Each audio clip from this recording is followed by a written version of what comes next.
swaps, it's really just a succession of futures contracts timed over a certain period. We're going to talk about two main types of swaps. We'll start today with interest rate swaps, then with currency swaps. And then move on to some other stuff. So to introduce interest rate swaps, we're going to go to Sal Khan, who talks about interest rate swaps.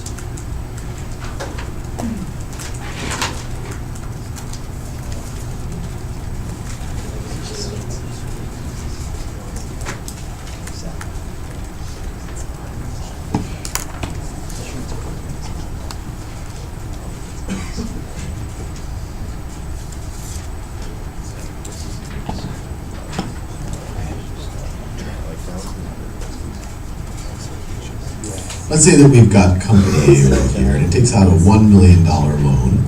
Takes out a $1 million loan, and pays a variable interest rate on that loan. It pays LIBOR plus 2%. And LIBOR stands for London Interbank Offer Rate. It's one of the major benchmarks for variable interest rates. And so it pays that to some lender. This is the person who lent company A the money. It pays them a variable interest rate every period. So for example, in period 1, if LIBOR is at 5%, then in that period, company A will pay 7% or $70,000 to the lender in that period. In period 2, if let's say LIBOR goes down a little bit to 4%, then company A is going to pay 4 plus 2, which is 6%, or 6%, which is $60,000 in interest. $60,000 in interest. Let's say that we have another company, company B, right over here. It also borrows $1 million, but it borrows it at a fixed rate. Let's say it borrows it at a fixed rate of 8%, 8% fixed interest rate. So in each period, regardless of what happens to LIBOR or any other benchmark, so this is to probably another lender, a different lender than the person that A borrowed it from, and it could be a bank, or it might be another company, or an investor of some kind. We will call this lender 1 and lender 2. So regardless of the period, right now company B will pay 8% of $1 million in each period, and which is about $80,000, or exactly $80,000 each period. Now let's say that neither of these parties are really happy with that situation. Company A doesn't like the variability, the unpredictability in what happens to LIBOR, so they can't plan for how much they have to pay. Company B feels like they're overpaying for interest. They feel like, wow, the people who are doing variable interest rates, they're paying a less amount of interest every period. And maybe company B also thinks that interest rates are going to go down, or that short-term or that variable rate is going to go down. LIBOR is going to go down. So that's an even a bigger reason why they want to become a variable rate borrower. So what they can do, and neither of them can get out of these lending agreements, but what they can do is agree to essentially swap some or all of their interest rate payments. So for example, they can enter into an agreement, and this would be called an interest rate swap, where company A agrees to pay B, maybe let's make up a number here, 7% on a notional $1 million loan. So the $1 million will never change hands, but company A agrees to pay B 7% of that notional $1 million, or $70,000 per period. And in return, company B agrees to pay a variable rate. Let's say it's LIBOR plus 1% right over here. And this little agreement, and they would agree to do this for some amount. And once again, this is LIBOR plus 1% on a notional $1 million. And that word notional just means that $1 million will never change hands. That they're just going to exchange the interest payments on $1 million. And this agreement right over here is called an interest rate swap. And I'll leave you there in the next video. We'll actually go through the mechanics to see that A is truly now paying a fixed rate when you put in all of their different payments into both the swap and the lender.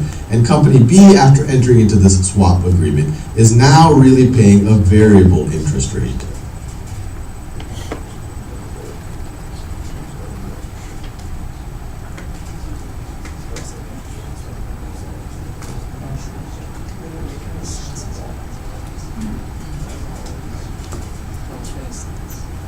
in the last video. Company A took out a $1 million loan from lender 1 at a variable interest rate, and Company B took out a fixed rate $1 million loan from lender 2.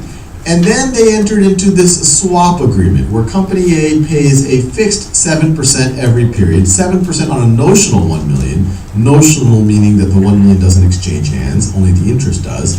A pays a 7% on that notional $1 million every period to B. B pays LIBOR plus 1% on that notional $1 million every period to A. So it pays a variable rate on that notional amount.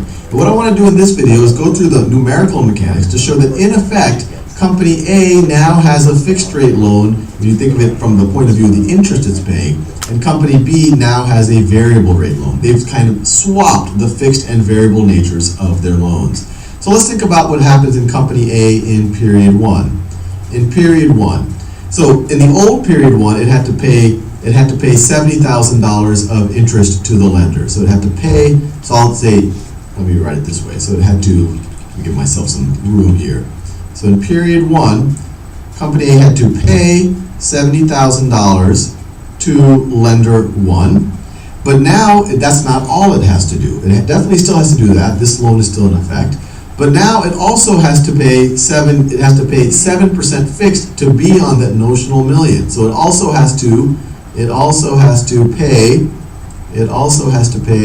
$70,000, 7% on a million, to Company B. But in exchange for that, it's going to get LIBOR plus 1% from B. So it's going to get LIBOR, we're assuming, is at 5% in period 1. 5% plus 1% is 6%. 6% on a notional $1 million is $60,000. So 60K from B. So net, it pays 70 twice, but then it gets back 60. So it's paying $80,000. So the net is paying $80,000. Now let's think about what happens in period 2 when LIBOR changes. So in period 2 now, LIBOR changed to 4%, and so A would have to pay 4% plus the 2% on its loan, which is 6% or $60,000. It would have to pay $60,000 to its lender. It would have to pay B the $70,000 still. It would pay, let me write it this way, it would pay $70,000 to B, but in exchange it would get LIBOR plus 1% from B. So LIBOR is at 4%, 4% plus 1% is 5%, it would get $50,000. So it would get $50,000 in that period from B. So what's the total amount that it paid? So it pays 60 plus 70, which is 130,000, but then it gets back 50,000 from the swap agreement. So it pays $80,000. It's now paying $80,000. And notice that doesn't change from any period. I encourage you to try out changing the actual LIBOR rate, and you'll see that it does not change the amount that A pays. A is now in effect paying a fixed rate. Now the opposite is going to happen with B. In the old one, every period it paid $80,000, but now it's going to be a little bit different. In period 1, it still pays $80,000, and we could write that in every period. Period 2, it still pays $80,000, and then it's going to get 7% every period from Company A. So it will get $70,000. It will get $70,000, but now it's going to be paying LIBOR plus 1%. So in period 1, it's going to pay $60,000. It's going to pay $60,000, and then in period 2, it's going to pay $50,000. It's going to pay $50,000. So net, you pay 50, you get 70, so that's you're still paying 10, and then you pay another 60. So your net is where you're going to pay 70K in period 1, and then in period 2, you're going to pay, what does that come out to? You're going to pay 60K. So now all of a sudden Company A is paying a fixed 8% every period, and Company B is going to pay, essentially, is a variable rate.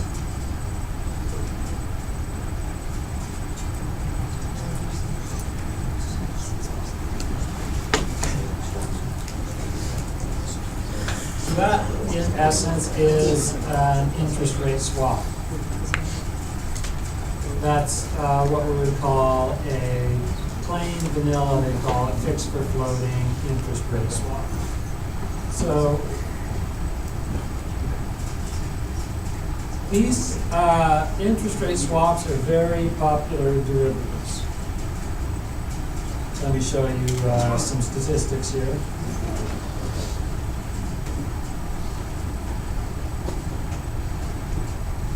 So this is data from the Fed on the different over-the-counter derivatives that are used.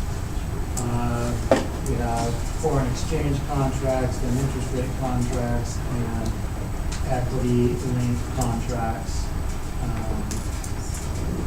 And if you just look down the size of these markets, so look here in the most recent period, which most recent we have is the first half of 2015. Of all contracts outstanding, there were 553 trillion, roughly, in notional value derivatives contracts outstanding. So of that 553 trillion, if you just scroll down here, you can see the biggest chunk, almost half of all of that, is right here in interest rate swaps. About 320 trillion outstanding interest rate swaps. That's much bigger than any other of the instruments that we have today. Now that's notional amounts. So what that means is this 320 trillion refers to the amounts that parties have contracted on to trade interest payments on. So like in the example you just saw, they were trading payments on $1 million, but the million was just notional. They were never actually exchanging $1 million. They were just exchanging interest on $1 million. Okay. So in a sense, this 320 trillion overstates the size of the market because it's talking about amounts that will never actually be traded between any parties.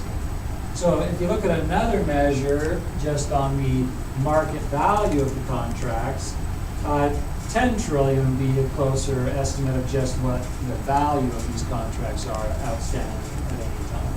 And we'll talk later about how to put a value on the interest rate swap. But you can see by this measure as well, just looking down the line, interest rate swaps are the biggest market as well if you look at it by market value. So by any measure, interest rate swaps are really what you might call the king of all derivatives. They have become, at least by some measures, the most popular derivatives contracts out there. So my question for you is, why are these swaps so popular? What is it about them that have made them so popular among so many different participants in markets?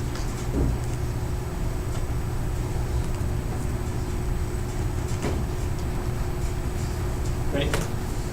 Maybe it's just because as the economy moves up and down, you have LIBOR changing, LIBOR's a lot lower than it has been in the past. So those who have outstanding accounts from 2003 or so, they were paying a much bigger interest rate as usual, but pay a variable rate on LIBOR rather than just the high interest rate from 15 years ago. Okay, so parties that were paying fixed see rates going down and think, I want to participate in that. I want to swap out my fixed for the floating rates. But then there's got to be someone to take the other side as well who's willing to swap floating for fixed. What's kind of their motivation if interest rates are going down? Just like predictability and forecasting. Yeah, so they like predictability, they can forecast that. So these are reasons why parties might want them. You can ask yourself the question, well, are there really that many parties that want to swap fixed for floating or vice versa? I mean, if they wanted floating, why didn't you just issue floating in the first place? If they wanted fixed, why not just issue fixed in the first place? But the fact is, like Creighton says, parties will change their minds over time. They might be in fixed, and later wish they were in floating or vice versa. And it's easier just to swap out those payments than to try to cancel out an older loan and issue a different loan. It can often be much simpler just to put on a swap, and you've done the same thing in a simpler and more cost-effective way. So it turns out there's lots of parties wanting to do this out there, to swap fixed for floating. It also is used by parties that don't want to swap out anything at all. Maybe they don't have any loans outstanding at all. They just want to use interest rate swaps for speculation purposes. So how would you use an interest rate swap to speculate?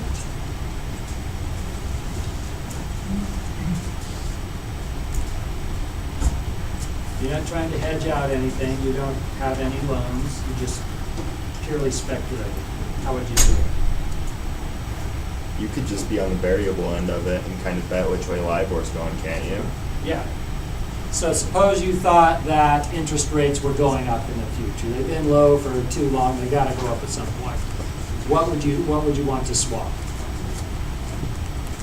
I think it's going up. You think So rates are going up? I wanna receive the variable one, and I wanna pay a fixed rate. Exactly. So you enter into swap to pay fixed and receive variable, and then if you're right, as time goes on, you'll keep paying fixed, and the variable you're receiving will keep going up, and you'll make money on it. So it turns out interest rate swaps are also a great way to speculate on interest rates.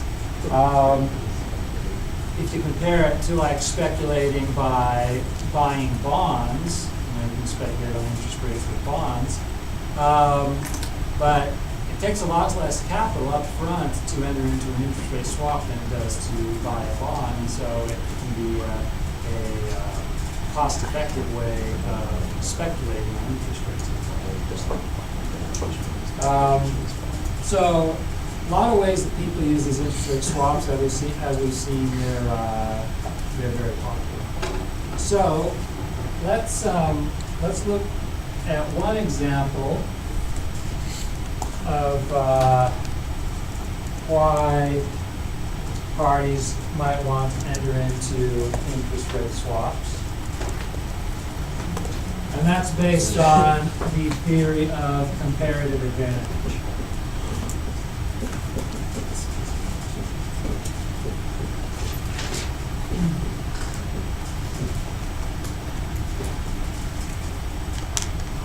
If you remember back to your Econ 110 class, we talked about comparative advantage, and you probably talked about two different economies that produced two different things, and you saw that even if the one economy was better at producing everything, and you had a bad economy over here that wasn't good at producing anything, that doesn't mean there was an opportunity for trade between the two economies, because the bad economy can still specialize in where it has a comparative advantage relative to the good economy. So not an absolute advantage, they don't produce it better than that economy, but relative to the other goods, they do relatively well in that good. And there's still an opportunity for trade between the economies. So taking an analogous look at interest rate markets, let's suppose that we had two companies. We call one SafeCorp and the other RiskyCorp. And let's suppose that they both need to borrow some money, and they look at opportunities for borrowing in both fixed and floating markets. And in fixed markets, SafeCorp can borrow at 5%, RiskyCorp can borrow at 9%. In floating markets, let's say SafeCorp can borrow at LIBOR minus 1%, and RiskyCorp at LIBOR plus 1%. So maybe not a lot of companies can borrow less than LIBOR, but it works nice for this.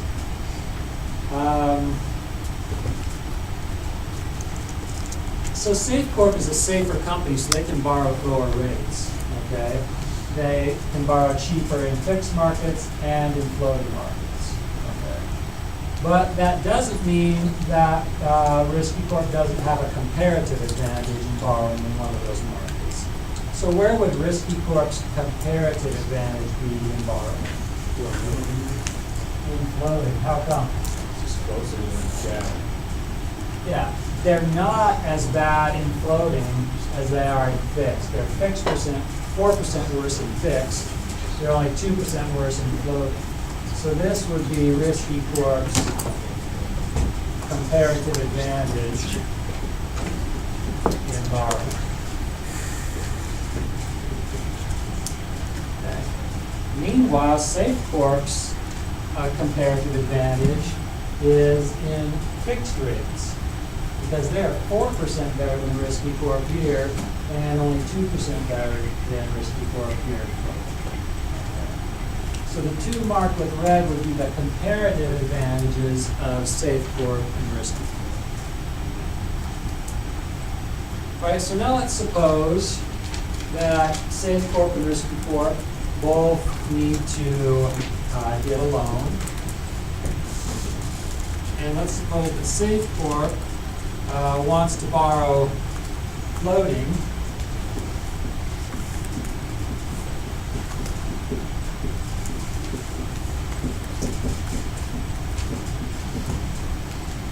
And Risky Corp wants fixed.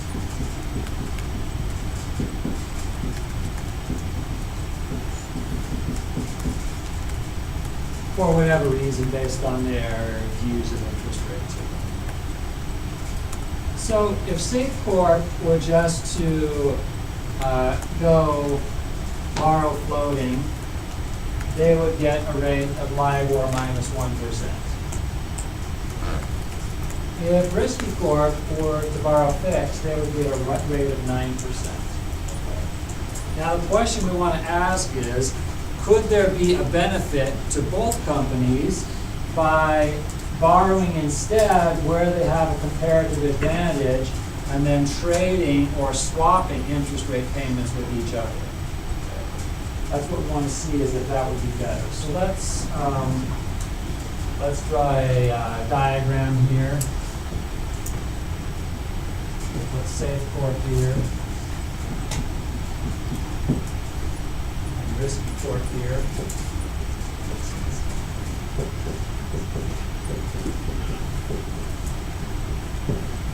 Let's suppose they both borrow at their comparative advantage. So Safecorp borrows at a fixed rate of 5%.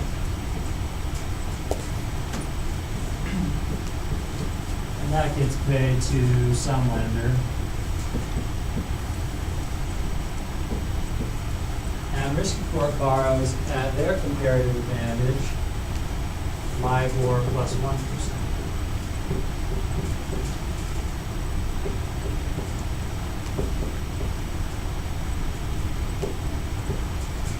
All right, but now they're going to swap payments with each other, because Safecorp really doesn't want to be paying fixed, they want to be paying floating.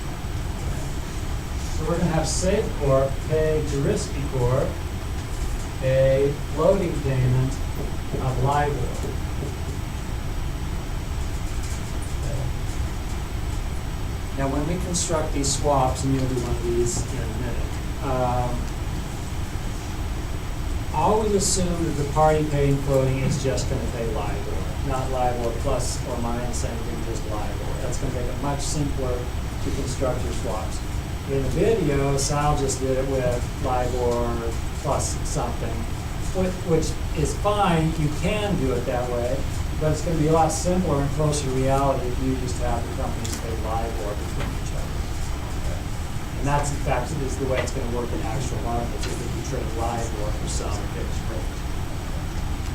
So Safecorp is going to give LIBOR a floating rate, because that's what they really want to be paying.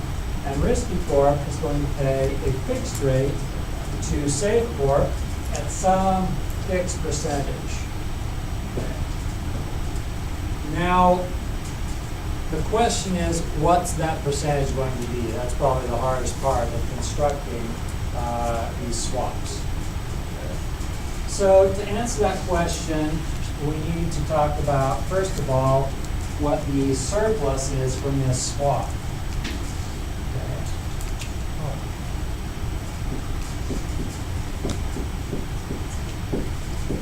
The surplus is just overall benefit from doing the swap in reduced interest rates. Okay. What is the overall benefit from these two companies doing this trade? And the way that you see it is you see that here, borrowing at 5% is 4% better than borrowing at 9%. And since Safecorp borrowed this 5%, there's a 4% savings here on the fixed side. Okay. Instead of Risky-Corp borrowing at 9, Safecorp borrowed at 5. That saved 4% in interest rates. Okay, so that's part of the surplus. But then here on the floating side, Risky-Corp borrowed at LIBOR plus 1% instead of Safecorp borrowing at LIBOR minus 1%. And so that is a 2% loss. We borrowed at the higher rate here, 2% higher. So we're going to subtract that 2%. And so the overall surplus is 2%. What does that mean? These are the interest cost savings from doing the swap. Okay, and this is to be divided between parties to the swap.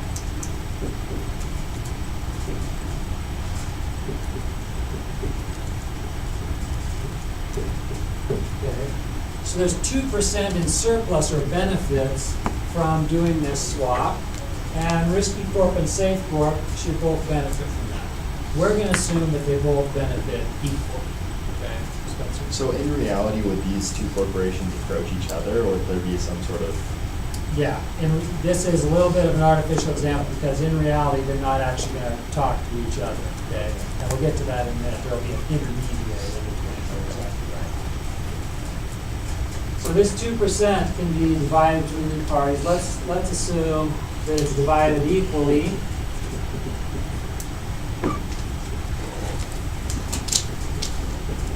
Then each gets 1% savings. All right, so both are going to benefit by 1%. So now back to the original question we were trying to answer. What fixed percent does Risky-Corp have to pay back to Safecorp? Okay. Well, let's look at what is happening with Risky-Corp here. Okay. We know so far that they're going to be paying LIBOR plus 1%.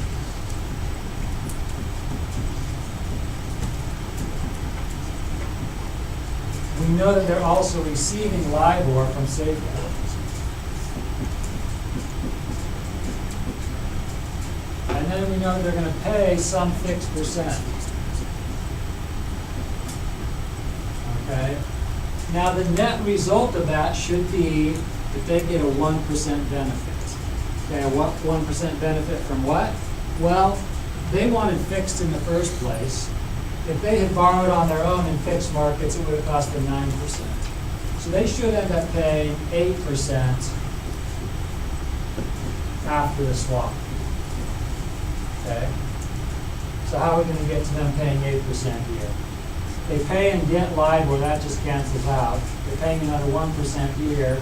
So they need to pay 7% on the swap in order to pay 8% overall. Okay? So this fixed rate should be 7%. Okay? So again, to summarize, they're paying LIBOR plus 1, they're getting LIBOR. Pay and get LIBOR cancels out, so you're paying 1%, 7%, 8%, which is a 1% benefit over what they would have paid on their own. Now we can check that we've done this correctly with the Safecorp side. So they are paying 5%. They are paying LIBOR. And they are getting 7%. What is their net interest rate that they're paying each period? not LIBOR plus 2. It's LIBOR minus 2 because they're paying 5 and getting back 7. So they're actually doing LIBOR minus 2%. Which is a 1% increase from that original floating. Which is 1% better than what they would have got if they had just borrowed floating on their own. Exactly right. And that's what we would expect to see if they both get 1% better. All right, so here's two parties. They just borrowed where they could get the best deal and then did a swap to get what they really wanted and end up both of them benefiting in terms of the ultimate interest rate that they paid. All right, any questions on what we did there?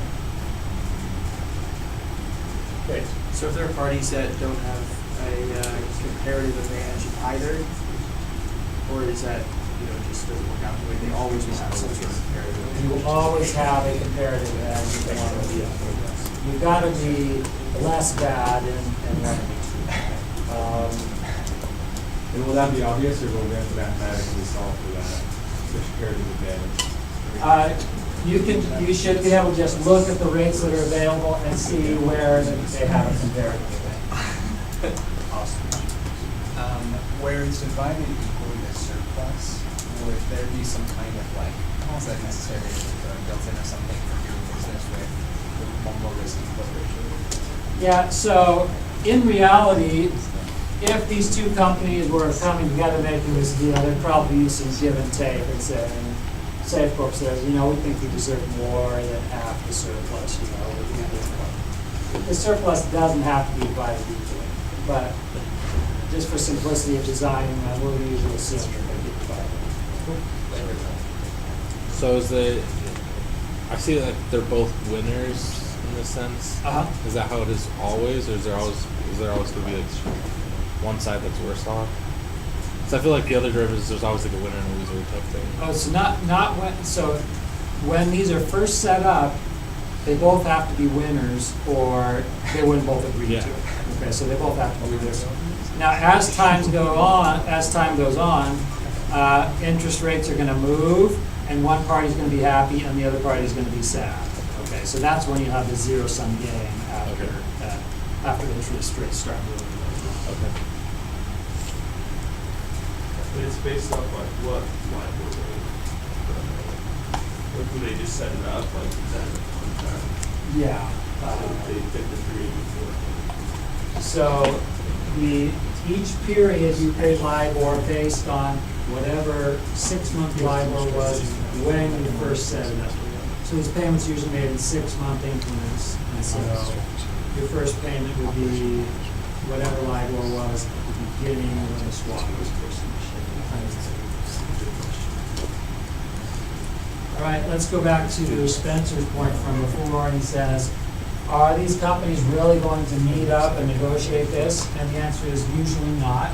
There's going to be a third party in between, like a bank, who is intermediating this whole thing. Okay.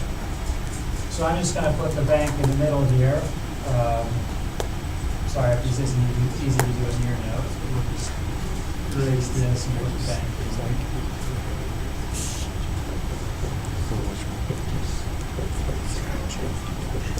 So in fact, there should be a bank in the middle of this, and Safecorp will pay LIBOR to the bank.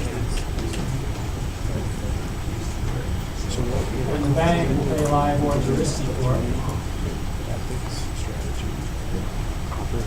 And then the bank's going to give a fixed percentage. They're going to pass a fixed percentage through from Riskicorp to Safecorp. Now let's say that they kept that at 7%. Okay. What would be wrong with this situation? There's nothing in it for the bank in this picture. Okay. Bank's not going to do this as a free service, obviously. They need to make something. So usually what happens is the bank takes a fee in the form of a bid-ask spread as this fixed rate is passed through from the company to the bank and to the other company. A typical fee would be if the bank takes 3 to 4 basis points let's just say in this case, they take 4 basis points. So the only thing that's gonna change here is instead of 7%, Risky Corp's gonna have to pay a little bit more in order to compensate the bank, 7.02%. And then the bank is going to pay to Safecorp 6.98%.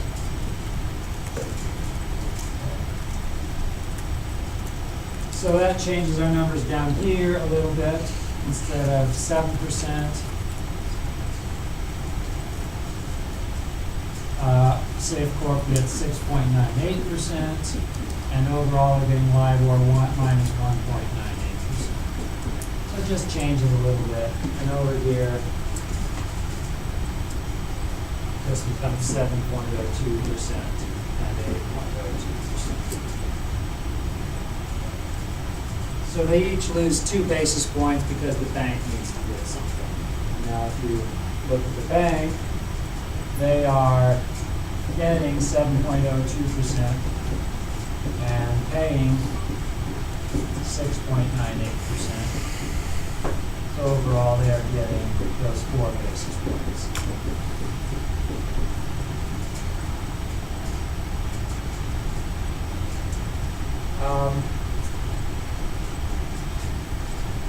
So why does the bank get that money? What are they being compensated for? Finding a counterparty, right? Risk. Risk, okay, what's the risk here? The one side or the other defaults, okay? So the bank as intermediary is insuring both sides. So if Risky Corp goes bankrupt and defaults on its side of the agreement, Safecorp isn't hurt because the bank keeps this flow right here going. Okay.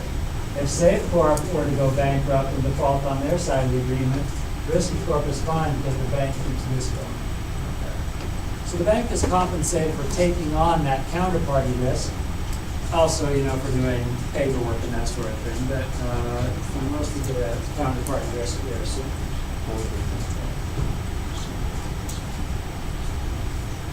And you'll notice now that the surplus is still this 2%. Okay? It's just that now it's divided up a little bit differently. The companies are getting 0.98% each. The bank is getting 0.04%, but the total surplus is still 2%. All right. So, in fact, this is a little close to reality, but it's not quite at reality yet, because the bank isn't actually pairing up Safecorp with Risky Corp like that. The bank is a market maker.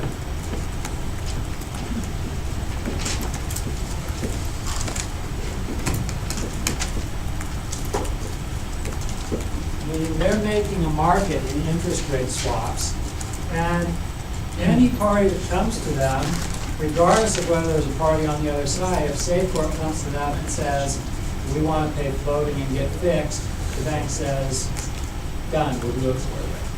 Not even knowing if there's another Risky Corp out there to take the other side. Okay? If Risky Corp comes to them alone and says, we want to pay fixed and get floating, the bank says, we'll do it. So they're ready and willing to take either side of the swap. Okay? In fact, what they will do is just say, okay, here's our posted on their wall at the bank, so to speak. Interest rate swap, maybe this is a 1-year swap or whatever, and they would post a bid and an offer. And those would be 6.98% and 7.02%. So Safecorp comes to the bank one day and says, we want to do an interest rate swap. We want to do a floating for fixed swap. We give you floating. You, bank, give us fixed. The bank will say, okay, here are our rates. We will pay 6.98 fixed for your payment of LIBOR to us every 6 months. Okay. Risky Corp comes to them and says, you know, we want to pay you fixed to get back floating. And the bank says, okay, you would pay us 7.02%, and we'll pay you 5. Those parties don't have to be matched up at any given time. Well, the bank's not going to want to be all on one side and not on the other, so rates will adjust so that they get equal amounts on either side of the swaps. So are they not going to adjust that based on the credit rating of the company that comes to them? Is that already built in? Yeah, so they're probably not going to adjust it a lot because they're not on the hook for that much. Because it's not like a loan where they're giving someone $20 million and then waiting for it to get paid back. They're just waiting for this swap of payments every period. Okay. So it's true, if they don't get the swap of payments, there could be some value there they're losing. But compared to what they would lose like on a loan, it's a very small amount relative to that. So I think they will take creditworthiness into account, but it's not going to be nearly as big of a deal as if they were just getting some. All right, and they would probably also post swaps of other maturities as well. And then if someone was to quote you the swap rate, just the term as the swap rate would just be the average of that.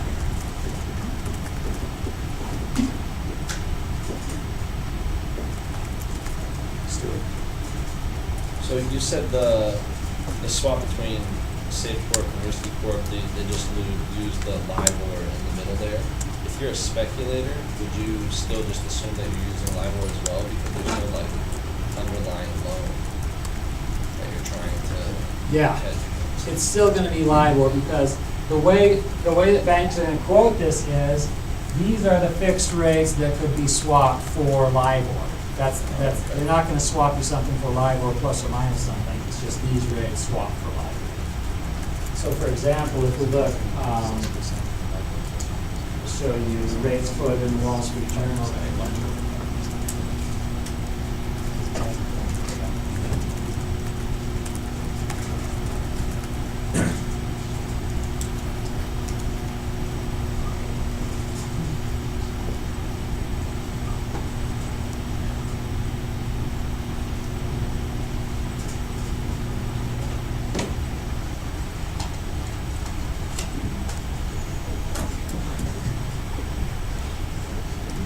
So here's quotes in the Wall Street Journal. See they're giving it for most recent weekends and 52-week high and low. And down here you've got interest rate swaps. 1, 2, 3, 4, 5, 7, 10, and 30 year. So these are the swap rates, the average of the bid and ask in between the bid and ask. So right now, if you wanted to swap LIBOR for a fixed rate for 1 year, it would be 0.81%, a little less than 1%. If you're doing it for a 30-year, it would be 2.19%. That would be what you would swap LIBOR for.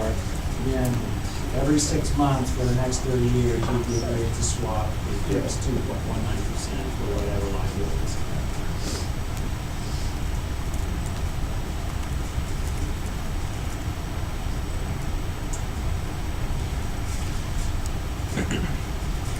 All right.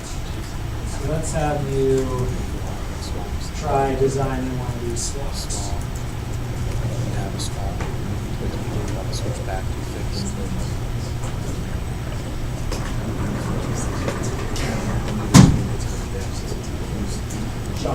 So if a company enters into a swap and then they decide that they actually like a 30 years is pretty long, they might want to switch back, would they just enter into another one, or?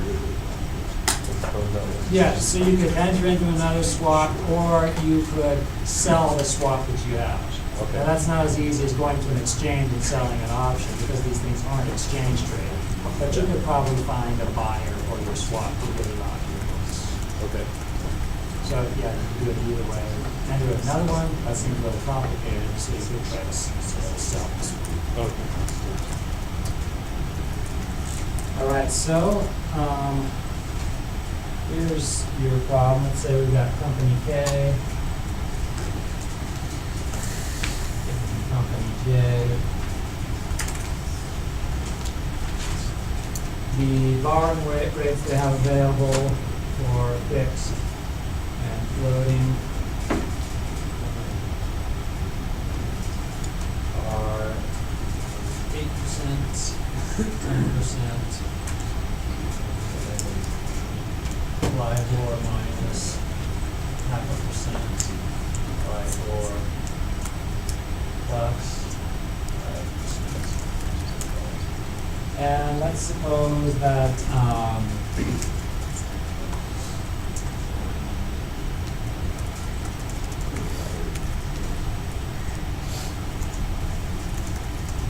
K wants to borrow floating.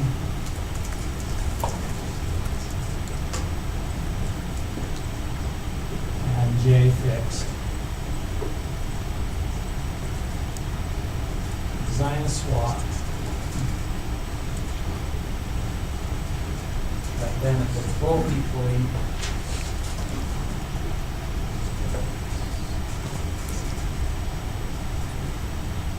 And gives the bank 4 basis points. Okay. Give it to you and see that.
I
drew backwards? Yeah, I drew backwards. Right.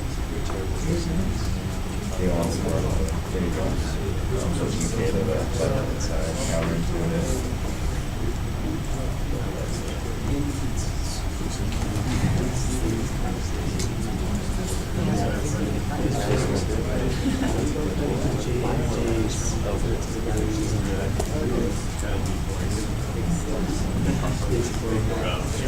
No, because you're forgetting about you're getting half percent. Yeah. I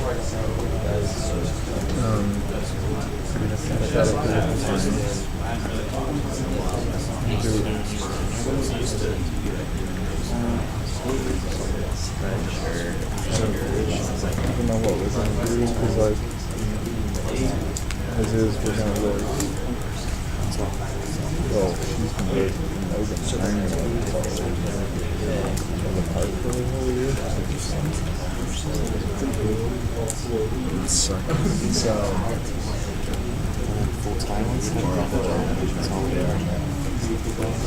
No, like we talked to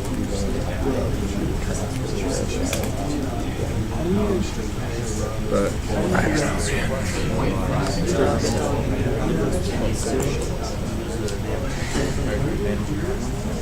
I see a lot of shipments. Let's go through the solution. So first of all, identify comparative advantage. Company K's comparative advantage is in fixed because they're 2% better there and only 1% better there. Company J's comparative advantage is in floating here. They're 1% better, 1% worse there, but 2% worse there. Okay. So those are the comparative advantages. What's the surplus going to be? There's a savings of 2% here. There's a loss of 1% here. So the surplus is 1% total. That's going to be divided up 0.48% for each company and 0.04% for the bank. So that was specified. So now we can draw this diagram. So we know K is going to borrow fixed. They're going to send out fixed to some bank there. J is going to pay out LIBOR plus 0.5%. And then K, we know, wants to borrow floating. They're paying fixed, but they want to be paying floating. So they're going to pay LIBOR to the bank. And the bank will send LIBOR over to company J. And J is going to give a fixed percent to the bank, and the bank will give a fixed percent to K.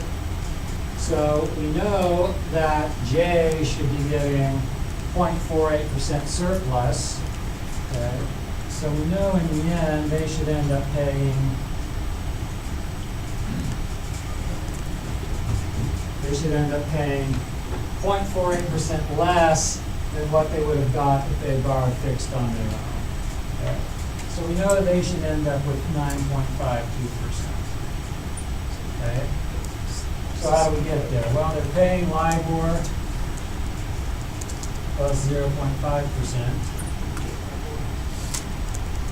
They are getting LIBOR. And then they're paying this fixed percent. All right? So how do we get that to 9.52? The LIBORs just cancel out because they're paying and getting LIBOR. So they're paying 0.5%. Then they would need another 9.02% here in order to get to 9.52%. So this needs to be 9.02%. The bank's going to keep 0.4%, so they're going to send to K 8.98%. Now let's check and make sure K is getting what they should. They ought to be. So they are paying 8%. They are paying LIBOR. They are getting 8.98% fixed. So overall, they are paying, they're paying LIBOR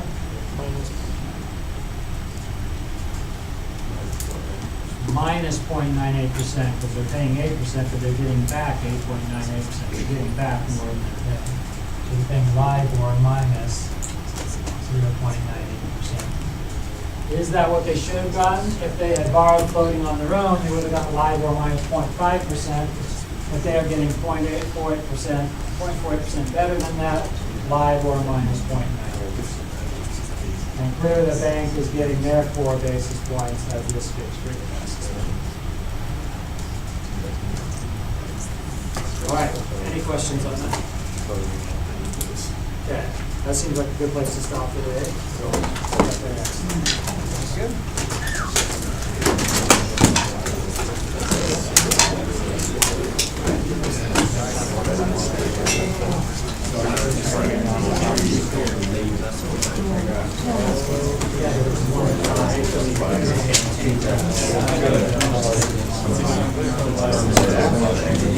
I really didn't know.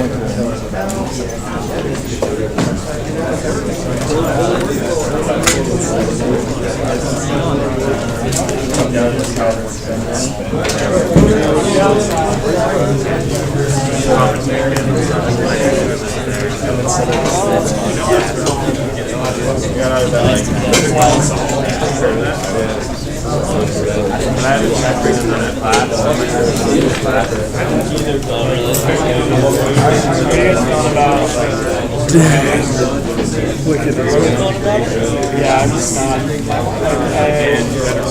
It's so hard to figure out. I've never seen that before. I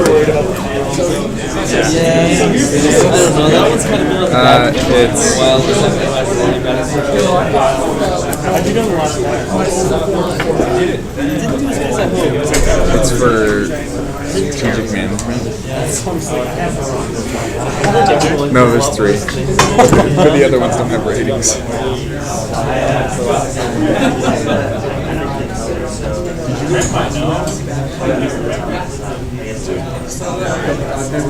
You're sure doing this? You are?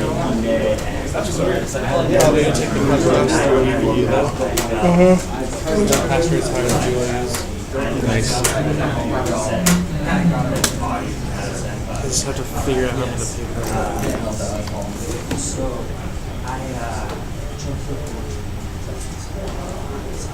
It's $1,000 the prep cost in there.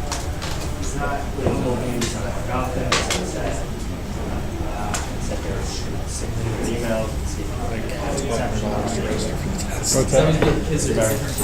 prep cost is $1,000. Does UVU reimburse you? You put every employee does. Oh, why are we doing it? For cards. What? Just for cards. I don't know if you want to let me take it until we graduate.